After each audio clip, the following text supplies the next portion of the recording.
Catherine Bernardo and Daniel Padilla. Hindi pala talaga nag-iwasan at Daniel hindi pa rin pinuputol ang komunikasyon kay Catherine. But before that, if you haven't subscribed yet to my YouTube channel, please don't forget to like, share, and subscribe at hit mo na rin ang notification bell for more showbiz updates. Bago tayo of course magpatuloy sa ating updates for today's video, nais kong pasalamatan kayo for always watching and trusting this channel. At ngayong araw, halos mag-iisang linggo na ang nakakaraan matapos nga na maganap ang ABS-CBN Christmas Special 2025 kung saan ay naging usap-usapan nga itong si Catherine tsaka si Mr. Daniel Padilla dahil sa di umano'y pag-iisnaban di umano nila dito po sa ABS-CBN Christmas Special. So dahil dyan may paglilinaw po itong si Ogie Diaz patungkol dito. Let's watch na. Diba nandun kayo, hindi nyo ba nakita kung nag-isna ba, nagbatian ba itong si Catherine at si Daniel Padilla? Ay, ito na nga na sa Christmas special na ABS-CBN. Ito na nga.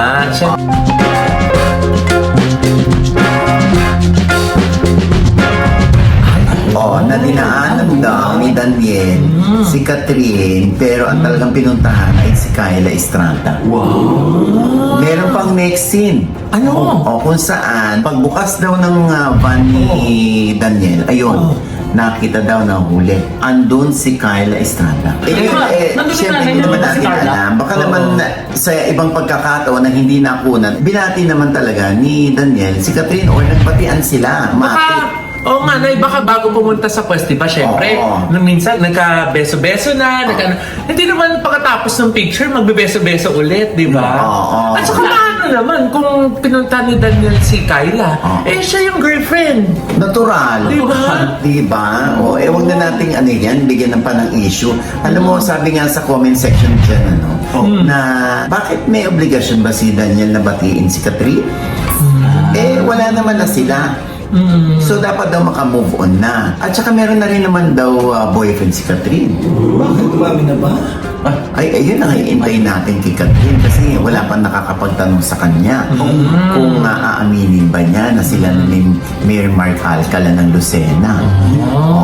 Diba? Pero ikaw, na-experience mo din yan nung di ba? Nung nag-shoot kayo para dun sa harap ng tower ng ABS-CBN.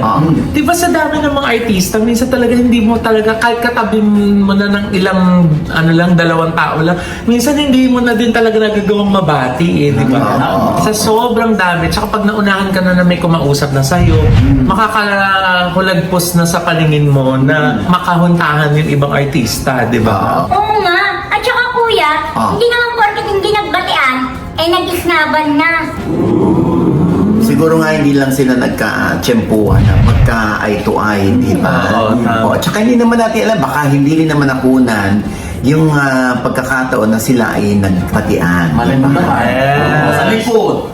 Somewhere. Baka mamaya yung kumukuha ng video, napatay na yung camera, tapos biglang doon nagka-chikahan yung dalawa. Palagay mo, Oliver.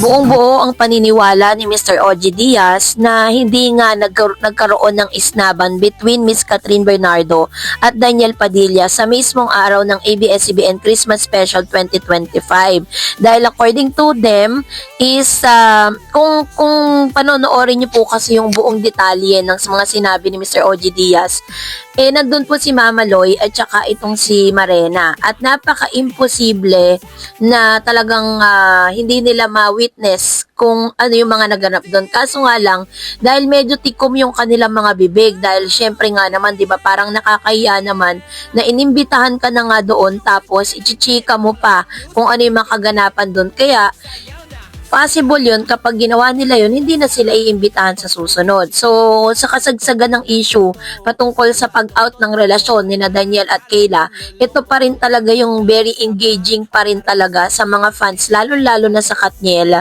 ang pangyayaring ito, yung ganap na ito. Nilinaw ni Sir Ogie Diaz sa kanya pong showbiz updates na wala pong isnaban, maaaring nagkaroon po sila ng interaction between or to each other pero hindi lang po nakuwanan ng camera or possible din na yan po ay pinagbawal. ipinagbawal na videoan sila, ganun, kasi nga ayaw po nila na matrigger yung tao na parang syempre may paparating pong proyekto si Catherine.